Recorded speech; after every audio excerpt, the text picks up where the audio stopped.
Hello everyone, this is Defense Politics Asia and this is the Frontline Changes report for the past 24 hours, the past one day. So we're going to turn off this very noisy mapping to show only the map. So also the one more thing, the main channel finally passed 100,000 subscribers. So thank you everyone. Thank you for the subscribing. This achievement is collective, it's the entire DPA community. I can't do it alone. It's because you guys continue to watch, to continue to support, and that makes this possible. If not for you guys, this is just impossible. So I'm very grateful. So thank you for your support. And we're gonna jump to the Frontline Changes report. There is no frontline changes for the Ukrainian side. Surprisingly, I would imagine that they have this massive counteroffensive, right, over in the breakout zone, and they allegedly, they are winning so hard that they are like broken down the Russian forces, killing so many people, and there would be some kind of frontline changes, but it's not reported. So the fog of war is still very thick in the Pokrovsk breakout zone. So we're going to go to the first frontline change over at Siversk front first. So this is Siversk, and over in the northeast of Siversk, over at Tarivka, there is a tiny frontline change by Deep State UA, the pro-Ukrainian mapping that this area here is under Russian control. You may wonder, why is this so small? The main reason is because DPA's mapping is different from Deep State UA's mapping.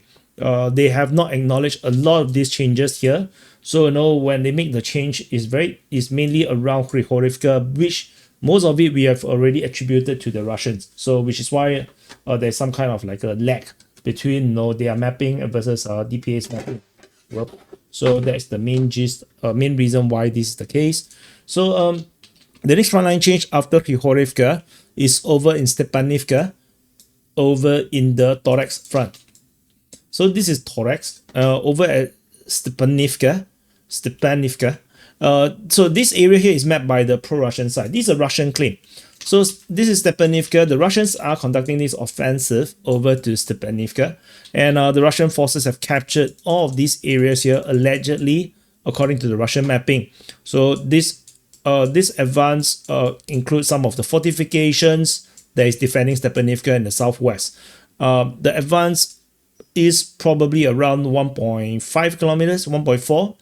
Yeah, around 1.4 kilometers to 1.2 kilometers, or 1 kilometer, depending on where the axis you're measuring from. So the Russian forces are now pushing to Stepanivka. They are around 1 kilometers away from Stepanivka. So they're getting really close. I think the next push is to go into Stepanivka itself pretty soon. So the Russians continue to march on over in the Toretsk front in the direction of Konstantinivka. So the next frontline change is over at Novoekonomichny. How to pronounce this in Russian accent? Ruski. Novoekonomichny. So anyway, whatever it is. So Russian forces is geolocated over at this very end point here. And this marks a frontline change like this. So this invalidates some of the pro-Ukrainian claims, and Russian forces advance in this sector in the northwest of Novoekonomichny. The advance from the Russian perspective is only around 400 meters, but from the Ukrainian mapping perspective is probably further, is around 600 meters. And again,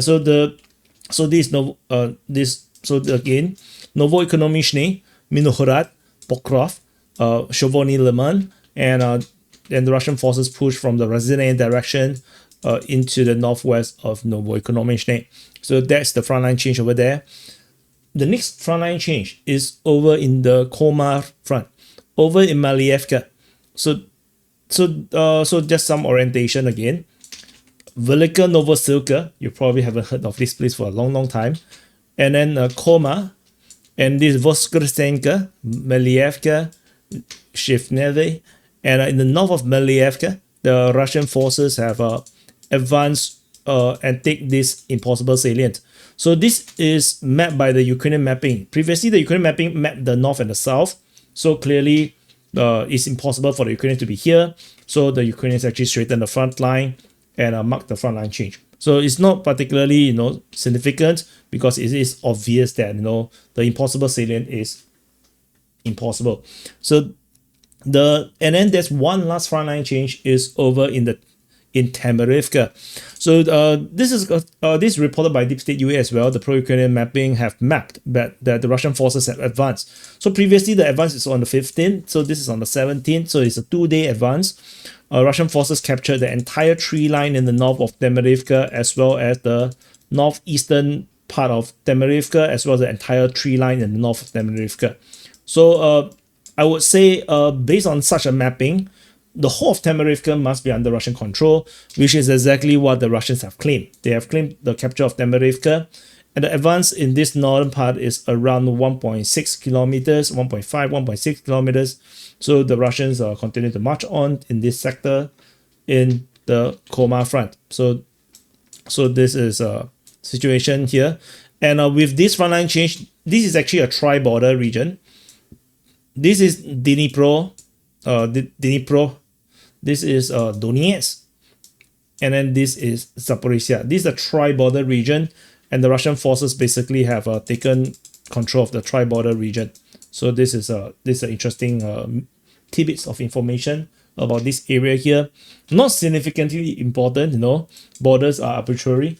So that's all from all the frontline changes report for the past 24 hours. So we're going to do some calculation. So let Tarivka be the hero here, and let's calculate the capture. Russians captured 0.05 plus 3.16 plus 1.03 plus 3.31. So the total area captured is 7.55 square kilometers. Pitiful amount, compared to the usual Russian captures. And this is so yesterday was the past 2 days for the Russian, they captured 17.64. Divided by 2, that's 8.82. So no, we have fallen. Not we have fallen, but more like the Russians have fallen. Our monitoring of the Russians' advance have fallen to less than 10 square kilometers. It's around the 10 square kilometers range. So they definitely have slowed down. The Ukrainians yesterday have massive capture in our reports for the past 2 days. Almost 10 square kilometers per day. Today, 0. So I think that there is still some frontline changes, probably is hidden because of the fog of war in the Pokrovsk front. So let's see how this goes. Anyway, that's it. Thank you for the 100,000. I will let you guys know. Join the DPA forum, subscribe on the Telegram, join the Discord, the DPA Discord. I will definitely inform regarding any information regarding the silver plug, that YouTube may send to us. Maybe they don't really want to give it to DPA, who knows. But anyway, thank you for watching. I'll see you guys. Happy birthday to you if your birthday today. Check out the DPA Open Mic. We have had some very weird conversations the past 6-7 hours. And yeah, that's it. I'll see you guys in the next update.